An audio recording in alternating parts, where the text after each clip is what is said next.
Buenos días, mi hermano Fran. Saludos, hermano Henry. Ando corriendo de aquí para allá. Estamos llenos de actividades.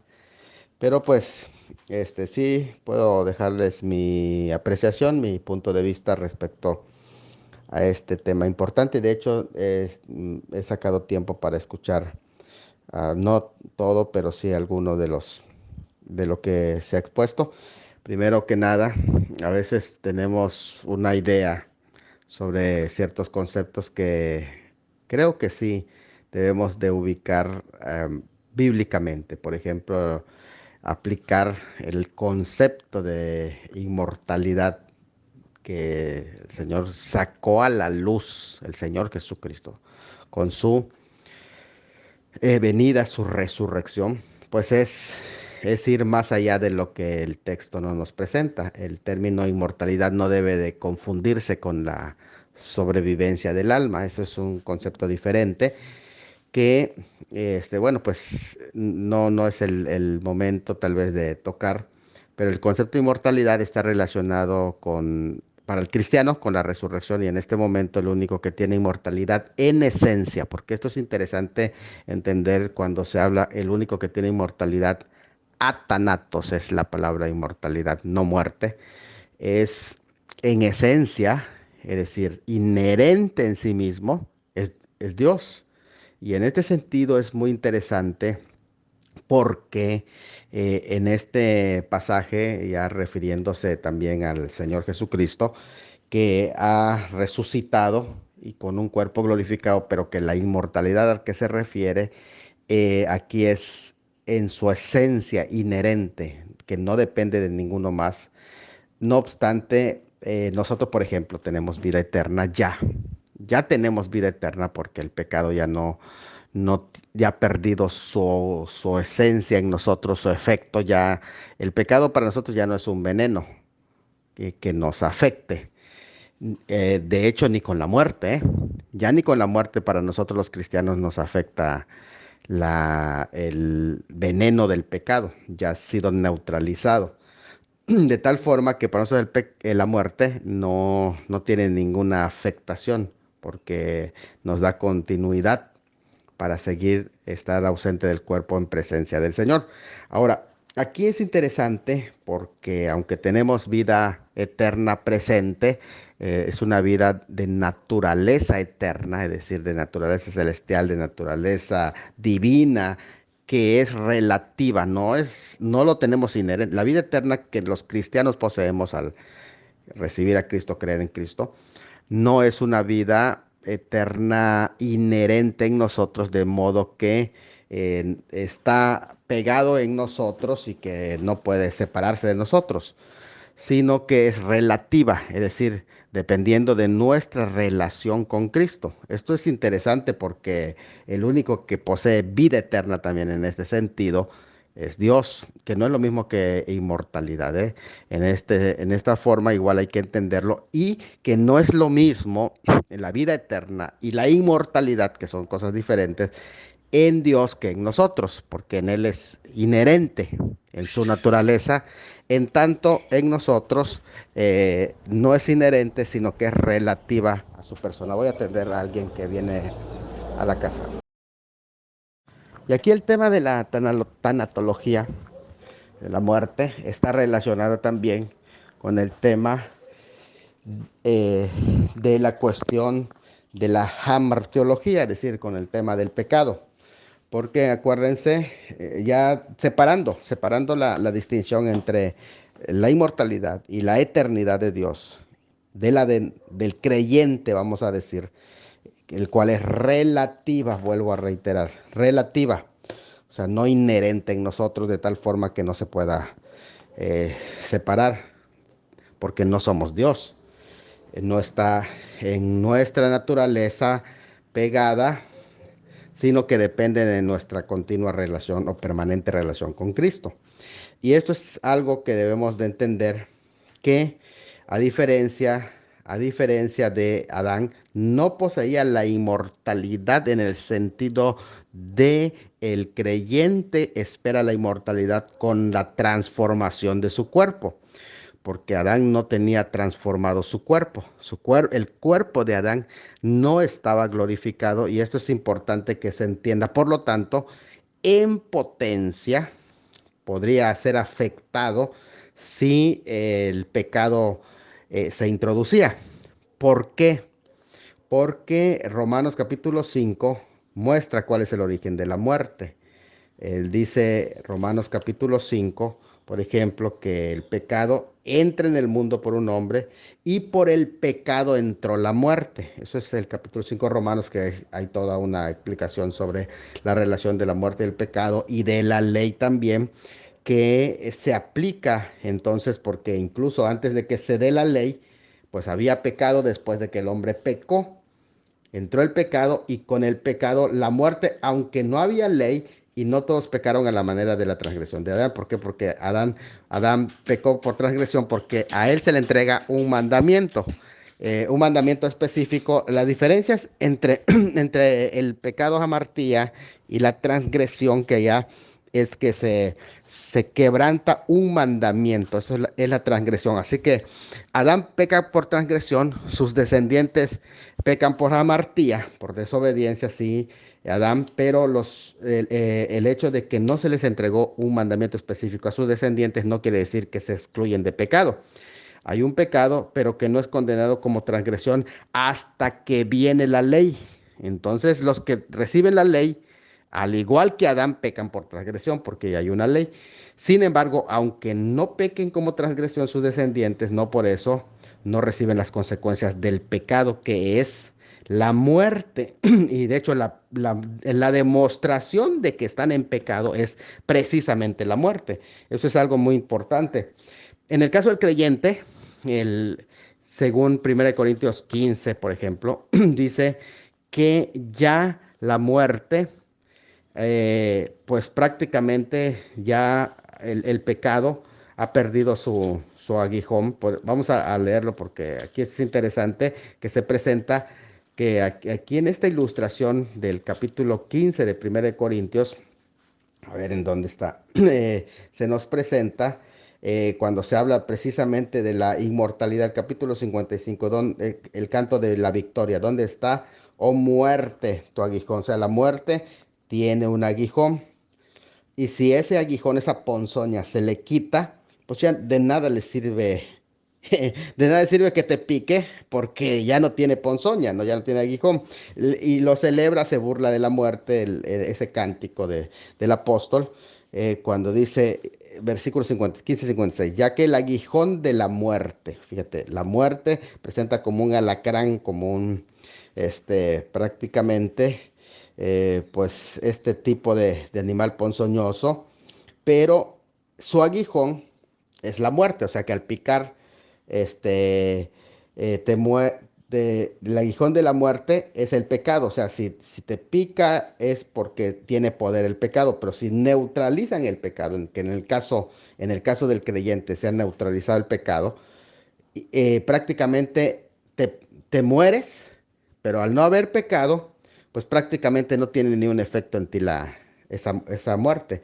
Y la ley, que es el poder del pecado para sentenciar, ya no tienen efecto en nosotros y por lo tanto, pues no hay afectaciones. Y aunque no poseemos en este momento la inmortalidad, pero tras la resurrección vamos a poseer esa inmortalidad relativa a Cristo, ¿verdad? Con la esperanza nuestra esperanza es esa, la esperanza de la resurrección, la transformación del cuerpo, y con esa transformación es sinónimo de inmortalidad. Adán no estaba transformado, volvemos a decir, y por lo tanto sí hay una diferencia. Hay una diferencia y sin embargo tenemos que entender que no poseía la muerte todavía, no tenía en Adán ninguna potestad hasta que viniera a cometer pecado. Porque recuerden que el aguijón de la muerte que le iba a afectar es el pecado. Y aquí es interesante en este sentido, o sea, el pecado estaba en potencia. Por lo tanto, la muerte también estaba en potencia. estaba en potencia. Ahora, ¿por qué estaba el árbol de la vida? Por el mismo motivo que se encontraba en Apocalipsis posterior a la salvación de la eternidad, en la eternidad. Por la misma razón estará el árbol de vida, que dice que son para la sanidad de las naciones, pero no por el hecho de que se enfermen, sino como una especie terapéutico. Esto es interesante, esa interpretación terapéutica es avalado por muchísimos teólogos sobre Apocalipsis, que es interesante hablar del árbol de la vida, que sería otra temática, pero pues ahí el cuestionamiento es que si fue creado inmortal, no fue creado inmortal, porque, en el sentido de que inmortalidad es la transformación del cuerpo, pero sí fue creado en estado de inocencia también, es decir, que no participaba del pecado, sino limpio, ¿sí? A imagen de Dios, y el hombre aún al pecar lleva la imagen de Dios todavía, pero sí se encuentra seriamente dañada esa imagen, sobre todo en el aspecto moral, ¿eh? Entonces, pero aquí esa es mi apreciación de que si no hubiera entrado el pecado, pues tampoco el hombre iba a conocer lo que es la muerte, porque la muerte viene como una consecuencia también del pecado. Saludos, esa es mi apreciación. Saludos con la bendición del Señor, hermano Salomón. Le agradezco su exposición en nuestra aula bíblica. Bien, para complementar este conversatorio interesante que nos plantea, la amartiología precisamente es la doctrina del pecado. Bien, y usted reconoce que Adán tenía en potencia, pues estaba en riesgo o habría la posibilidad de que él iba a pecar. Bien, no obstante ello, él fue creado en inocencia, ¿no? Sin culpabilidad. Pero la inmortalidad propiamente dicha, y yo me remito a 1 Timoteo capítulo 6, versículo 16, en el original griego se lee de esa forma. Él solo, hablando de Dios, él solo teniendo inmortalidad a luz habitando inaccesible, a quien vio nadie de hombres, ni ver estar siendo capaz, a quien honra y poder eterno. Amén. Inmortalidad. Ahí este vocablo es ad, adsanasia. Bien, adsanasia, que significa literalmente sin muerte. Sencillamente sin muerte. El único Dios, y ahí la palabra también, el vocablo griego para único, ahí es literalmente en el hebreo solo, es monos. Monos significa solo y único. Entonces, esto es algo inherente y exclusivo del Padre Celestial, que Él es el único y solo inmortal, sin muerte, y jamás va a morir. A diferencia de Adán, el estado de Adán, un estado, reitero, probatorio o de probación. Él tenía una pureza, pero de probación, porque él estaba sometido a una prueba, valga la redundancia, de fuego.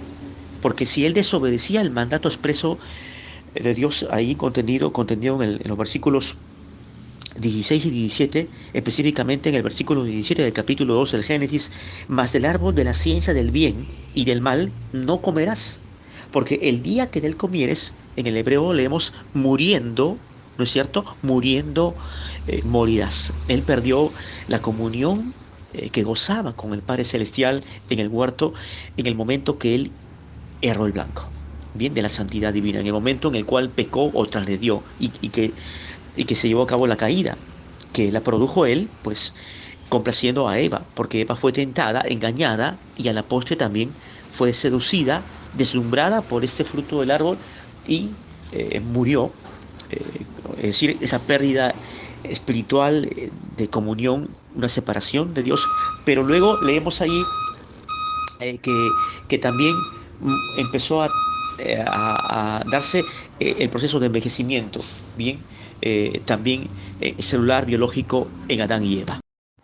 Ahora bien, lo otro que podemos observar es, por ejemplo, por qué Dios le extiende esta orden a Adán de que pueda comer de todo árbol del fruto de los árboles del huerto. Bien, si Adán fue creado inmortal, bien, entonces, ¿por qué la necesidad de alimentarse para poderse mantener con energía y poder preservar su salud? ¿No? Yo me pregunto esto, hermano Salomón y amada audiencia de nuestra hora bíblica, mis hermanos, hermano Henry, hermano Sergio. Por ejemplo, tomando en cuenta también lo que leemos en el capítulo 1 del Génesis, en el versículo 29. Y dijo Dios, he aquí que yo os he dado toda planta que da semilla y que está sobre toda la tierra, y todo árbol que hay fruto que da semilla os serán para comer. Todo árbol, del fruto de todo árbol y de toda semilla de planta podían participar Adán y Eva, la primera pareja humana. ¿Por qué? ¿Mm? Porque, ¿qué hubiese sucedido? Vamos a imaginarnos el caso hipotético de que Adán y Eva se hubieran abstenido sencillamente de poder comer y beber de los frutos. Entonces, esto a la postre llevaría a un déficit de energía, bien, a una carencia de alimentación, y por lo consiguiente esto a la postre conduciría eh, a enfermarse, a desgaste físico, a morirse, porque también estaba en el huerto del Edén, en la parte central del huerto, en medio del huerto, el árbol de la vida. ¿Mm? ¿Por qué estaba el árbol de la vida? Y si leemos en el capítulo 3 del Génesis, en el versículo 22, y dijo Jehová Dios aquí, el hombre es como uno de nosotros, ya una vez consumado el pecado, sabiendo el bien y el mal, ahora pues que no alargue su mano, extienda su mano y tome también del árbol de la vida, y fíjese bien, y coma y viva para siempre. Esta expresión, viva para siempre, con, condice bien con esta aseveración, esta tesis de que presumiblemente Adán tenía y gozaba inmortalidad. ¿Mm? Esto es algo pues que se cuestiona. Yo, eh, yo lo cuestiono porque el único Dios eh, es pues que tiene inmortalidad, nuestro Padre Celestial. Él es el único y solo Dios que goza de inmortalidad, que nunca muere, ¿correcto? A diferencia de Adán. Ahora, es cierto que él gozó de perfección, de un estado de probación y de inocencia.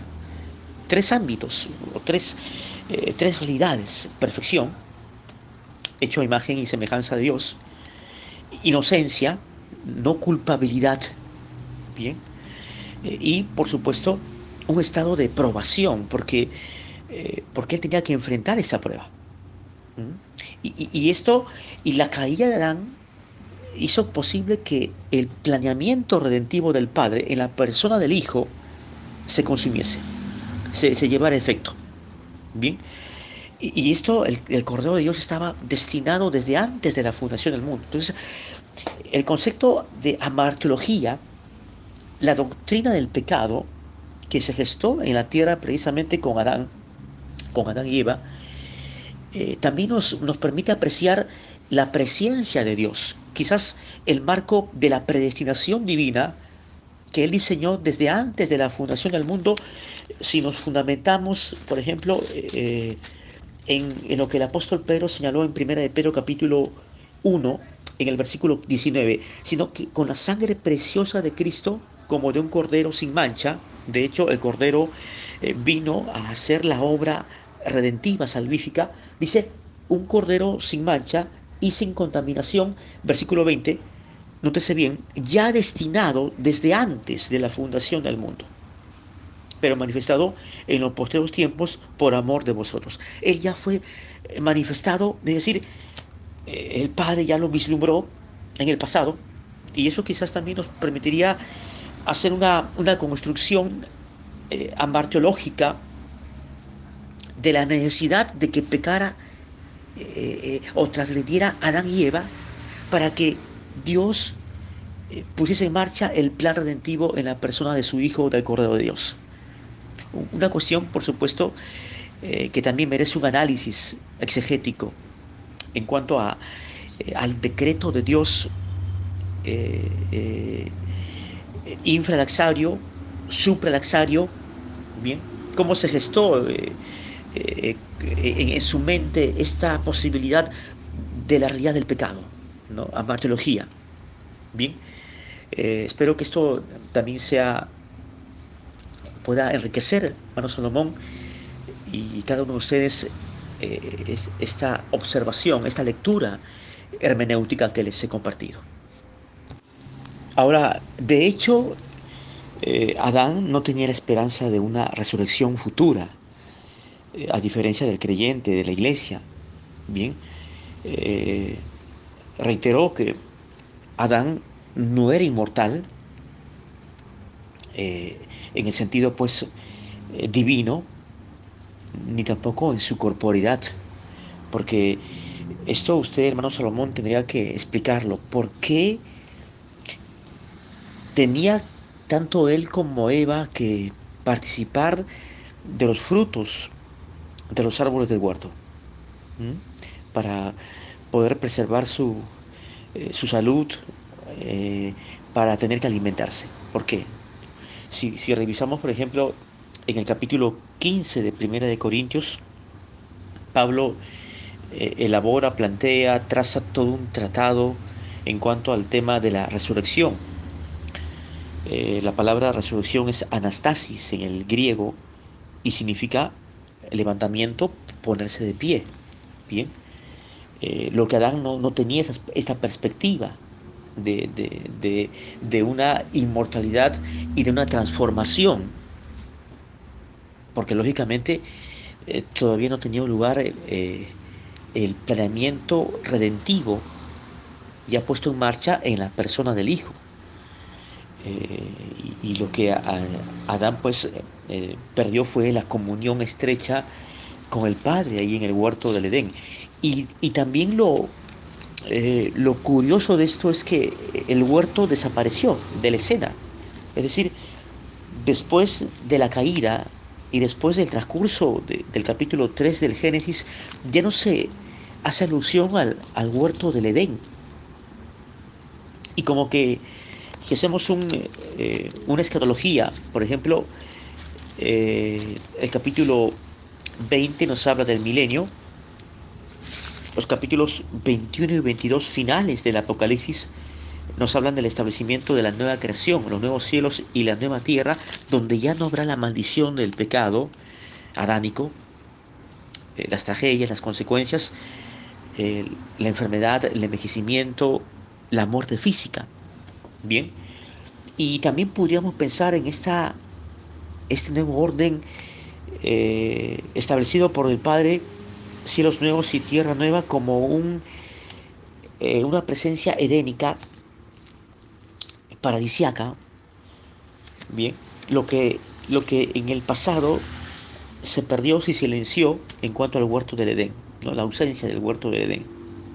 Y aquí también, en el capítulo 22, por ejemplo, se menciona el árbol de la vida, que usted acaba de explicarlo, que tenía propiedades seguramente de sanidad, de salud, más que de vida eterna, porque la connotación ahí en Génesis capítulo 3 en el versículo 22, bien claramente es que este árbol de la vida transmitía, iba a comunicar vida eterna, inmortalidad, inmortalidad. Por supuesto para Adán.